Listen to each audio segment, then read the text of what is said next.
हरे कृष्णा दोस्तों, सावन मास के पावन अवसर पर आज हम शिव पार्वती की अमर कथा का श्रवण करेंगे। तो आइए कहानी की शुरुआत करते हैं। पुराणों में संस्मरण है कि एक बार माँ पार्वती ने बड़ी उत्सुकता के साथ बाबा श्री विश्वनाथ देवाधिदेव महादेव से ये प्रश्न किया कि ऐसा क्यों होता है कि आप अजर अमर हैं और मुझे हर जन्म के बाद नए स्वरूप में आकर फिर से वर्षों की कठोर तपस्या के बाद आपको प्राप्त करना होता है।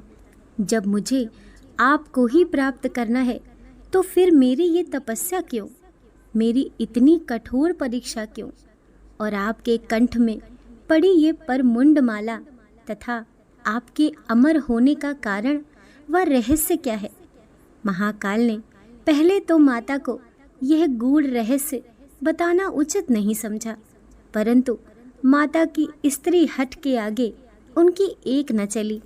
तब महादेव शिव ने माँ पार्वती को अपनी साधना की अमर कथा, जिसे हम अमृतत्व की कथा के रूप में जानते हैं, इसी परम पावन अमरनाथ की गुफा में कही।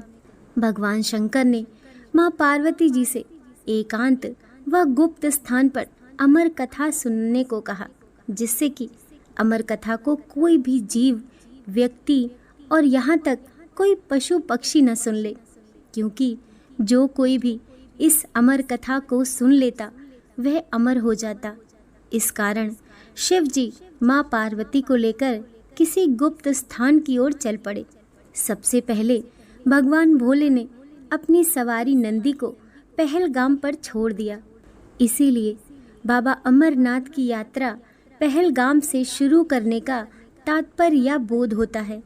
आगे चलने पर शिव जी ने अपनी जटाओं में चंद्रमा को चंदनवाड़ी में अलग कर दिया और गंगा जी को पंचतरणी में और कंठाभूषण सर्पों को शेषनाग पर छोड़ दिया।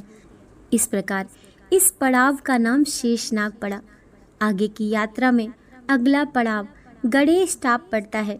इस स्थान पर बाबा ने अपने पुत्र गणेश को भी छोड़ दिया था, जिसको महागुड़ा का पर्वत भी कहा जाता है। पिस्सू घाटी में पिस्सू नामक कीड़े को भी त्याग दिया।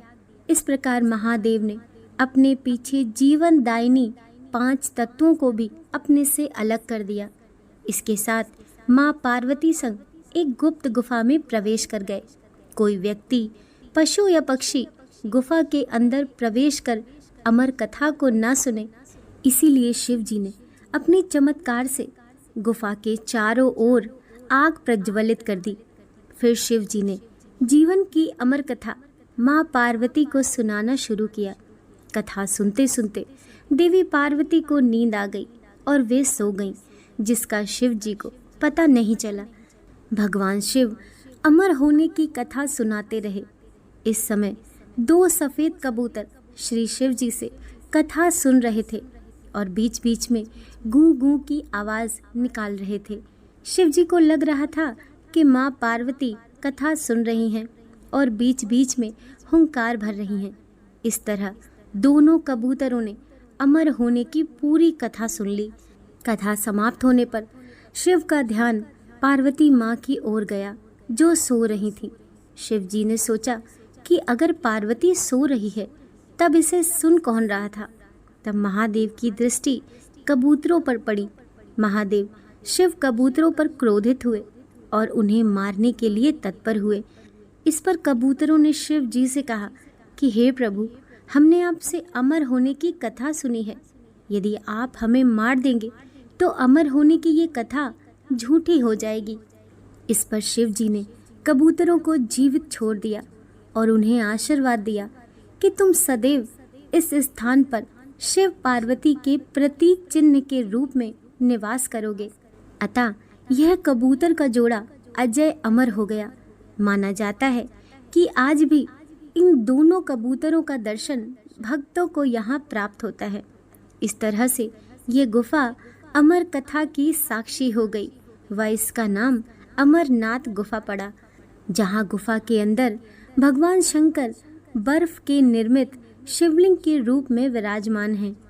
पवित्र गुफा में माँ पार्वती के अलावा गणेश के भी अलग से बर्फ से निर्मित प्रतिरूपों के दर्शन किए जा सकते हैं।